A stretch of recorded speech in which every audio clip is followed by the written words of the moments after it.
You can go live. So small. Yeah.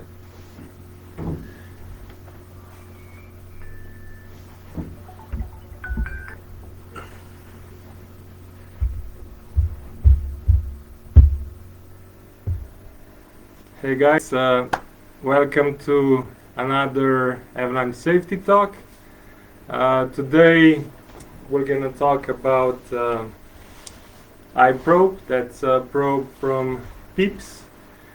It's an electronic probe that helps us with pinpointing. That's the last phase of the search process. Then the next thing is we'll talk a little bit more about the terrain management, and for the last topic today, we picked up the title of our last video for this winter from the Alpine classroom.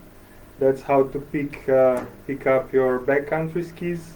And here in the back you can see a few from the Ripstick collection, and we're going to talk a little bit about that. But let's just wait now for about 2-3 minutes that people come up, that we get a little bit of audience, and then we're gonna start the first topic about the iProbe. Yeah, but in the meantime, I can talk a little bit about the current conditions in Slovenia. Maybe if you know, we have an amazing winter. There is a really thick snowpack, but lately we have like the temperatures are crazy. It's like summertime, and all the snow is baked and it's going through the process of settling down. And yeah, in the last few days the skiing was amazing. If you caught like the golden hour of the day, so the eastern slopes and the south slopes around 10 o'clock were really amazing, and we did ski some really nice terrain, and just enjoy the good times. The low avalanche dangers if you would get out before noon and just leave alone the southern slopes. So yeah, we have already 103 viewers, so cheers to everyone. Now I have to. Today this is the last safety talk from the season, so cheers to everyone. Cheers to my team in the background. Woo-hoo! Woo-hoo! So yeah, let's just wait maybe another 2 minutes that people gather around. And yeah, if you have any questions, just write them down, and if we know the answer, we're gonna give you.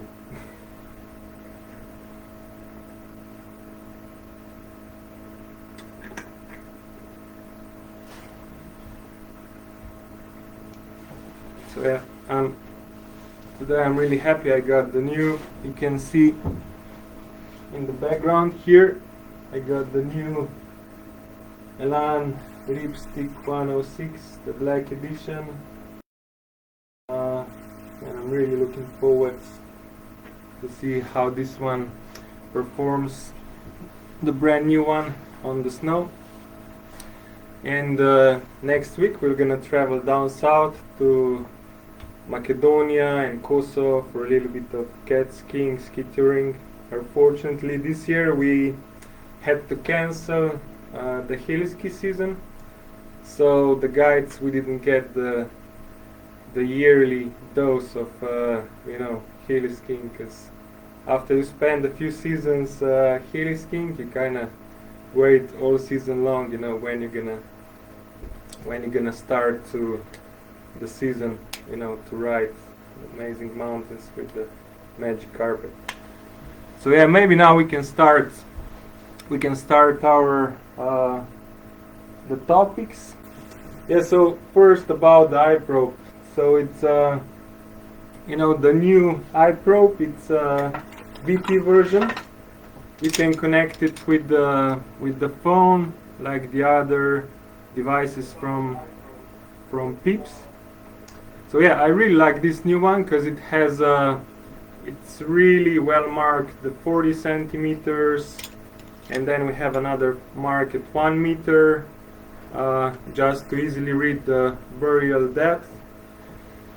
And then to assembly this IProbe, it's really simple. So you just assemble it and just pull it up, and that's it. You know, when you see the light, the green light blinking left and right, the device is operating.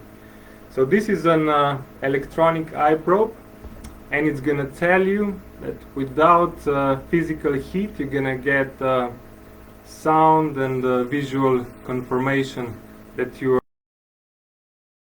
2 meters away from the buried beacon, and then when you are half meter away.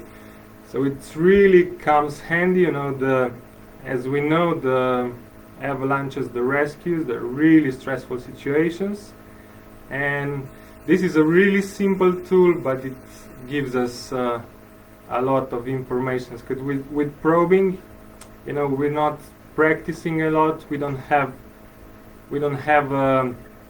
that feeling, you know, when we hit something, if that and then hitting something soft underneath. So this one really gives us a good feedback just with the sound and with the visual reference. But then it comes really handy, you know, in the scenarios when we have deeper burials, you know, because as we know, especially in avalanches that are, like, let's say for harder slabs, or, you know, when they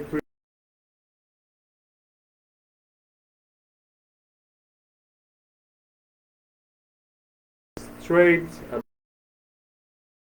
and the avalanche soft, I think it's gonna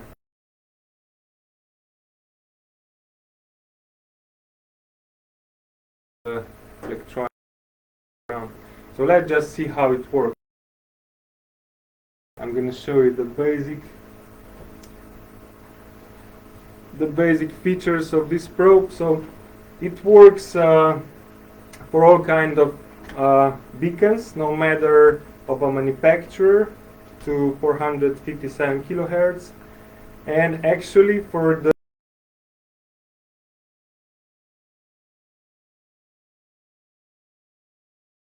beacon with an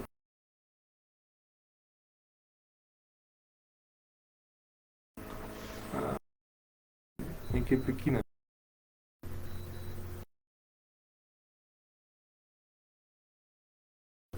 Mogoče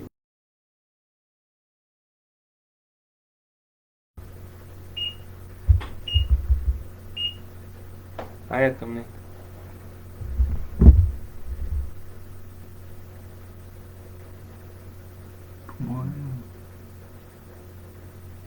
Čakaj, vmes na to probo. Vmes na tole šel zdaj, na ta net.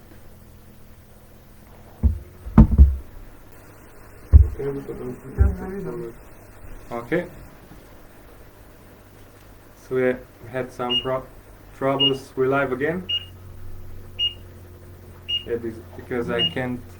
Okay? Ni, samo en live video. A me ti vidiš? Ne, ostalo se. Ja, jaz se vidim. Ampak jaz se vidim zamika. 8 sekund je zamika ni dobro. Ne, zdaj, če me vidiš. Pred 8 sekundami sem te.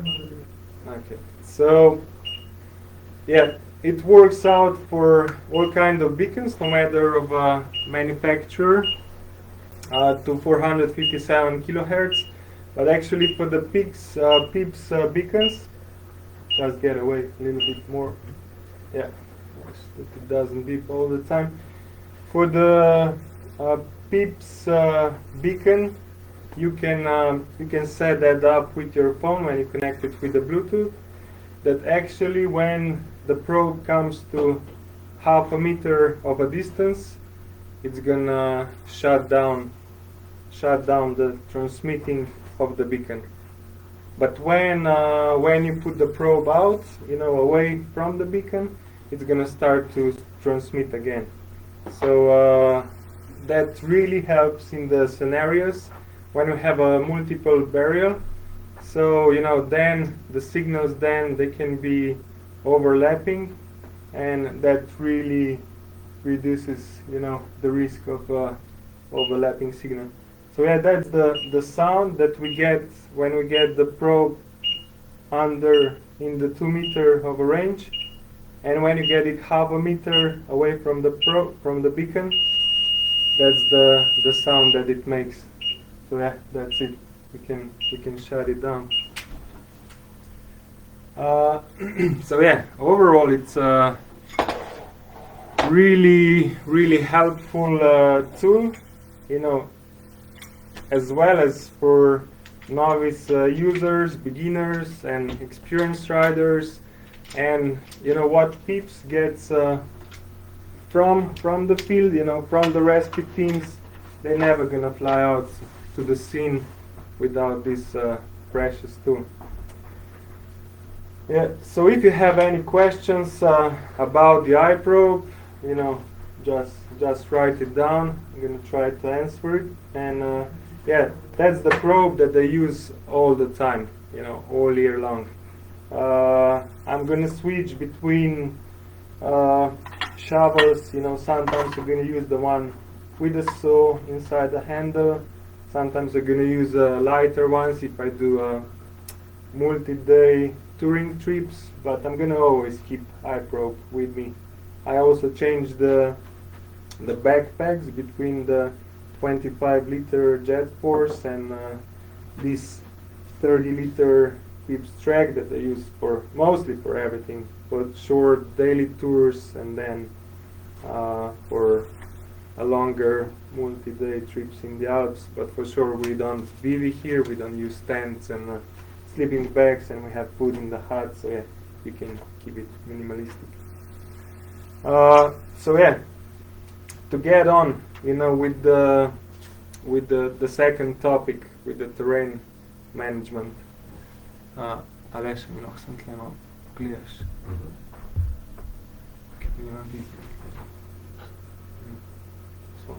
Yeah.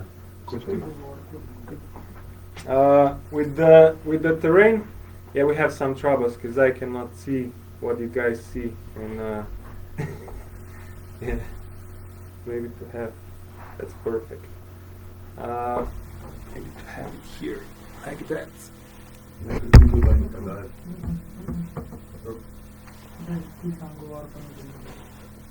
With the terrain management, there are a few general rules, that we have to play by, and when there's any kind of danger present, that's what you see. Just getting the information from home. When you're gonna have a avalanche danger level 2, maybe the danger increase through the day, or you're gonna find specifically like dangerous places, just maybe on the northern side, just maybe about 1,000 meters, so that at that time it's gonna be spread out locally. When there's great danger like 3 or even 4, at that time we just avoid any kind of terrain traps on the field. And there are a few golden rules that we just need to play by. So one of them is that we ski on the fattest snow coverage. So where there's going to be more snow, there's going to be less chances that we pop out, an avalanche. So in case you're in a gully, in a wider couloir, always keep the fat bottoms. And if there is like really dangerous, for sure avoid them, because that's an obvious terrain trap. But if there's if all the signs are saying that you can ski that, and if you think there's any kind of danger present, just stay on the bottom. We're gonna come later on also back to the gullies, to the couloirs, like half pipe features. Yeah, one really good tip is, and that's what I see here around Europe. We just don't think so much about that. That's an unsupported terrain. So every time when we have a feature, if you imagine that this is a slope, that it ends up like really nicely in a flat terrain, that's gonna really nicely support the snow. But every time, where you have an unsupported slope, like snow is just gonna slide down.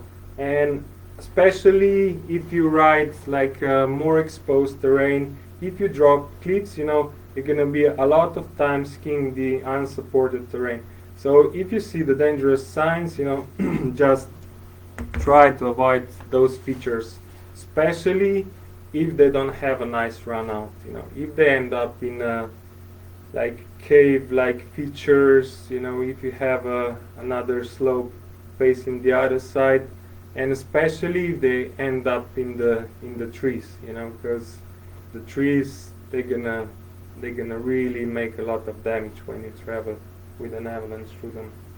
And yeah, another golden rule that we all know, if we have to go through that kind of terrain, just expose one at a time. That's a golden rule, and that's how you're gonna just put less stress on the slope, and in case something happens, there's gonna be less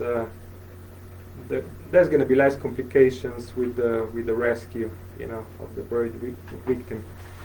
And another golden rule is, make safe spots, or if there is a higher danger present, just stay on the slopes that are less than 30 degrees and stay on the high ground. That's a really good rule. Your safe spots, they should always be away from the avalanche paths, and if you stop on a high ground, that's for sure the place where you have a good visual references and where the avalanches they just travel away from you. So yeah, in the meantime in Slovenia, the snow goes through the corn process. Now the temperature is gonna drop, but now we are skiing like really lazy days. Even the ascent was easy. There were no icy patches like today. Like some of the slopes, they become a bit icy. But if you would ski down like the southern eastern exposure at 10 o'clock, it was just pure magic. So in general, we say that the north is more exposed to avalanches than the south.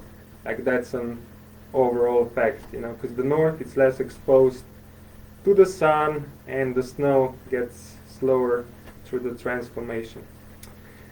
So yeah, now for sure in some places here in Slovenia,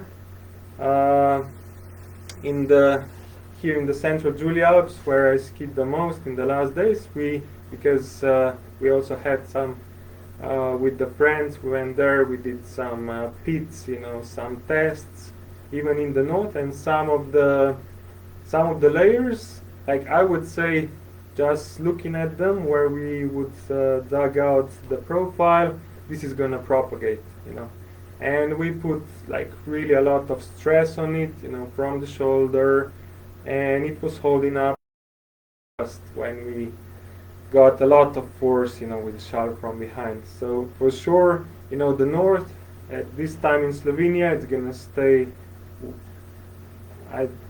Overall, it's gonna be safer place than the southern slopes. Now with the temperatures dropping, it's gonna again change a little bit. So take that in consideration. And yeah, with skiing the south sunny exposed slopes, we just need to catch the right time, just to catch the prime condition to ski. So if you have any question regarding that, we can just drop it out and answer it. So yeah, the last topic today, let's talk about the magic carpet, the skis. So with the LAN, before there was I was with the LAN when they started the first story of creating the Ripstick, and then I came back now when there is the whole Ripstick line already developed, and that's for sure my favorite ski. And the most of the days I'm gonna spend between these two skis, even for longer ski touring trips. My first choice would be between the 96 or 106. It depends on the weather forecast. Because I'm quite heavy. I have around 85 kilos, and together with the guide pack, you know, I can easily have 10-12 extra kilos on my back. So if I want to ski a bit faster, if I want to have a really reliable ski, I'm gonna sacrifice a little bit of weight for performance. For sure, I'm gonna use on the Ripstick 96 and 106. I'm gonna use pin bindings all the time. Then this year, unfortunately, I don't have it here yet because it's such a hot product.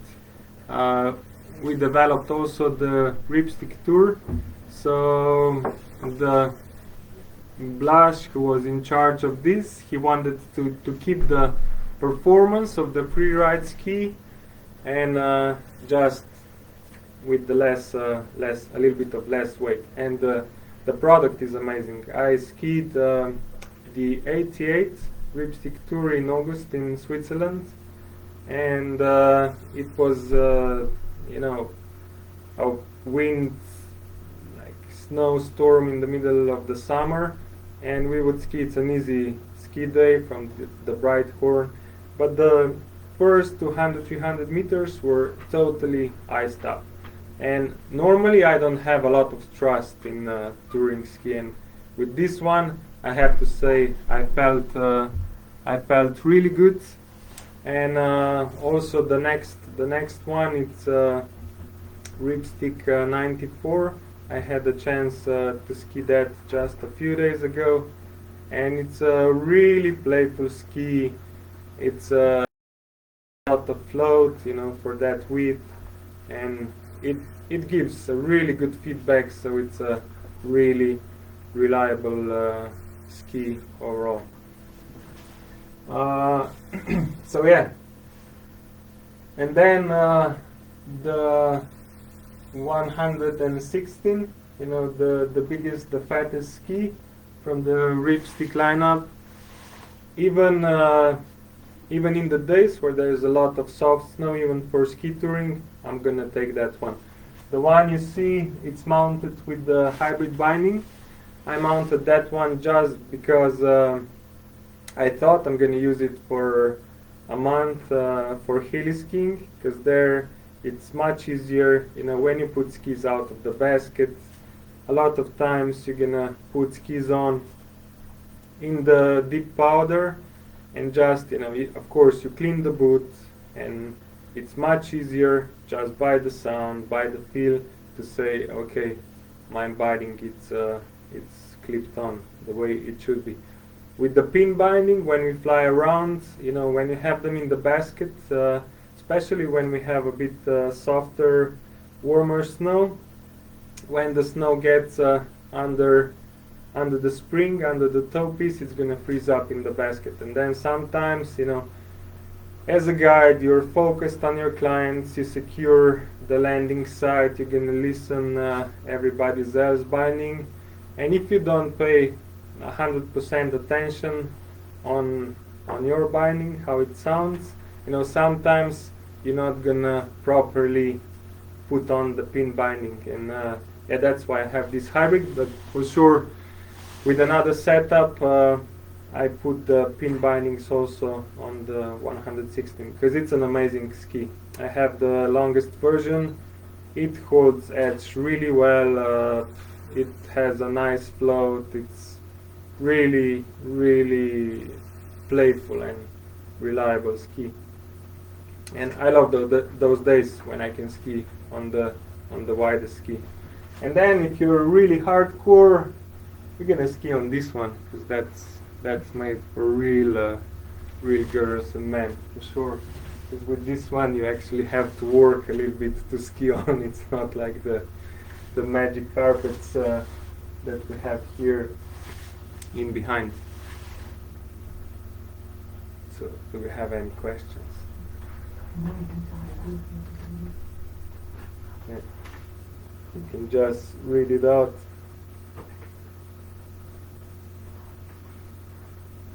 So yeah, we have an interesting question from France. Is there and the fishing? So what do you mean with that, Sebastian? Is Lan going to make fishing rods or what? No, yeah. The season for fishing, I think, starts in April. It's going to be pretty soon.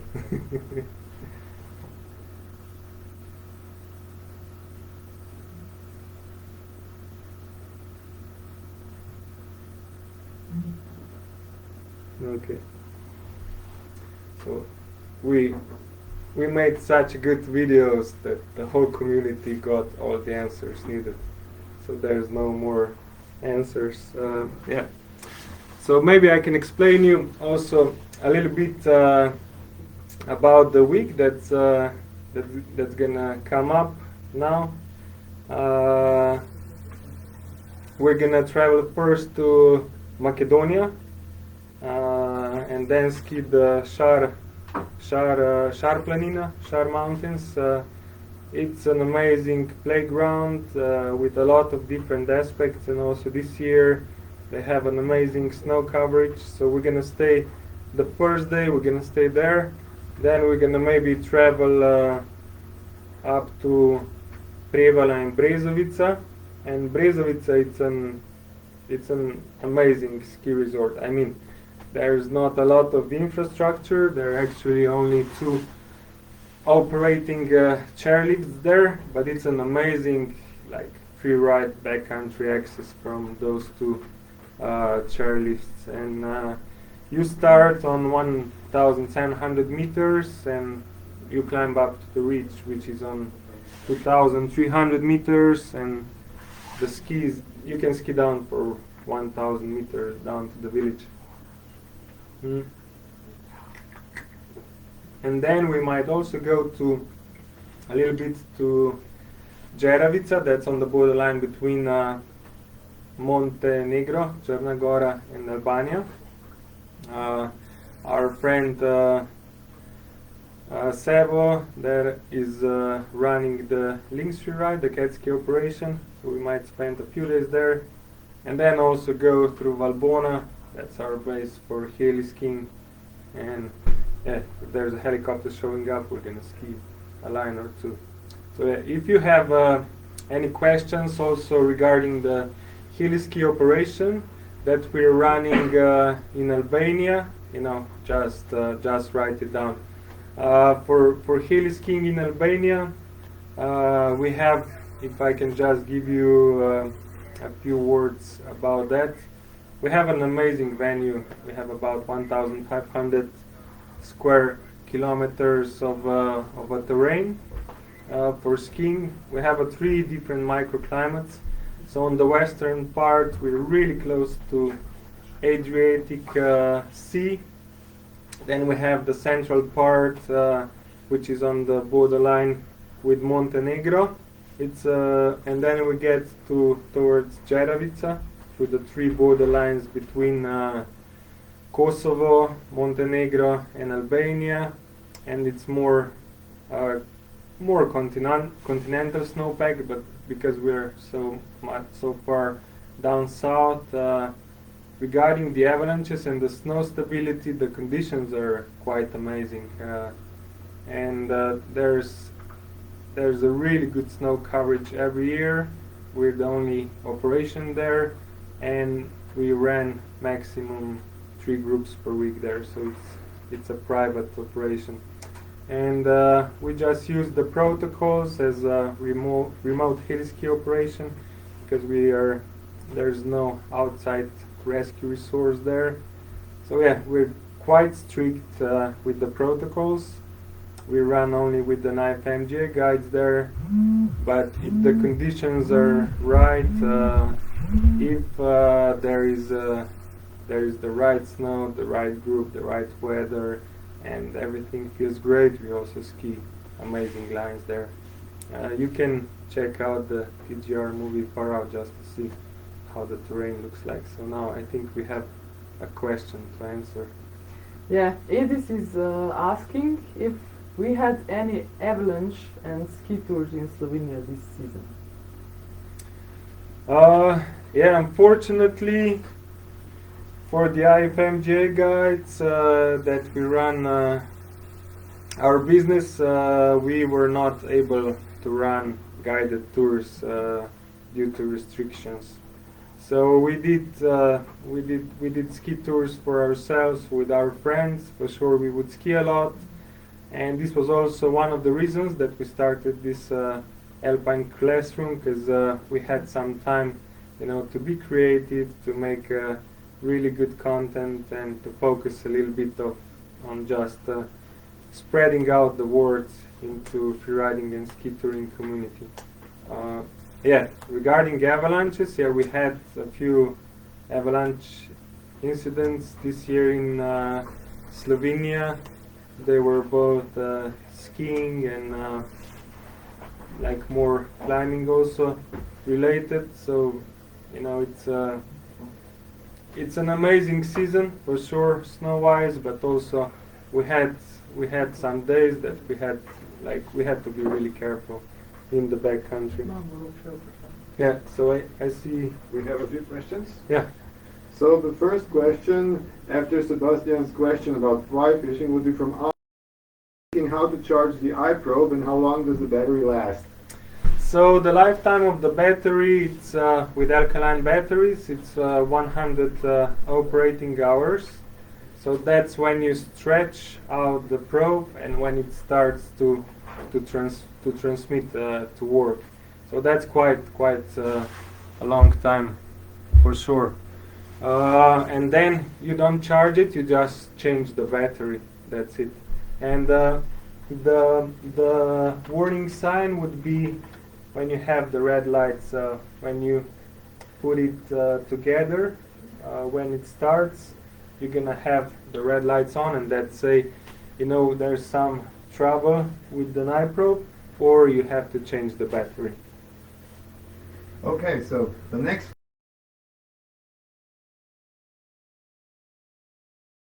only one pair of skis should be 106 for sure, because it's a really amazing blend between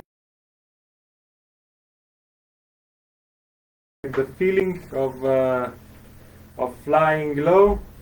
That's what you get in powder when you ski fast, and for sure this is a really nice stable platform that you can use anytime. It's maybe a bit wide for the days when you ski on the hard pack, but if I would have to choose one, I would choose 106 for sure.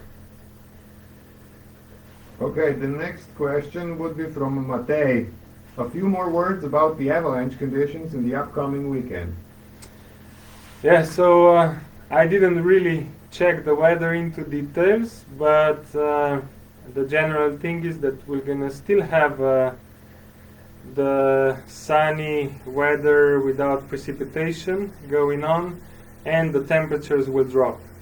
So now the thing is gonna be that you're gonna need to be careful, especially on the ascents. When you're gonna come above the tree line, on any kind of slopes that was exposed to the sun.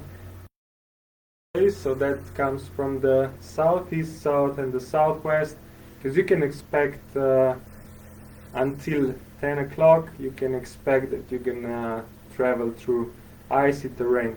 So overexposed places, if there's no ice, never travel without crampons, without ice axe, and just avoid those places if you don't know how to use them. Because if you just use the the ice axe and the crampons without the knowledge, that can be a deadly combination. So, you know, that's always my advice, to start with small steps and enjoy the learning process. So yeah, take the crampons, the ice axe, and just train how to use it.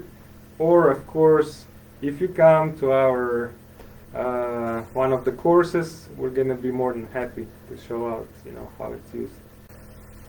Okay, and one more question is from Gasper, who asks, why would you choose narrower skis and why? Because of the weight or something else? Yeah, for sure. There are two main reasons why you would use narrower skis. First, on a longer touring days, you know, because you're gonna have to climb up, and that's when every gram matters. Then the trips where you're gonna spend more days together on the ski touring. For sure, at that time I would gonna just look on the weight, overall weight.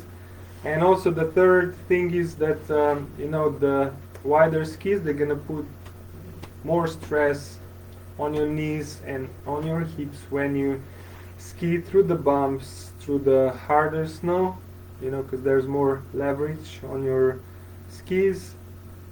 And yeah, when you get a bit wiser, a bit older, you just get the right dimension, like 106. And also for the ski touring ski, for sure next year I'm gonna ski quite a lot of days on the Ripstick Tour 88 or 94. That's what I have to make a decision on that. Yeah, if we have another question, we can answer it. But if we don't, I would just like yeah, if you can guys come here. Jaka, come here. Timmy! Come here! Timmy, pridi! Petra, pridi! Yeah. Yeah.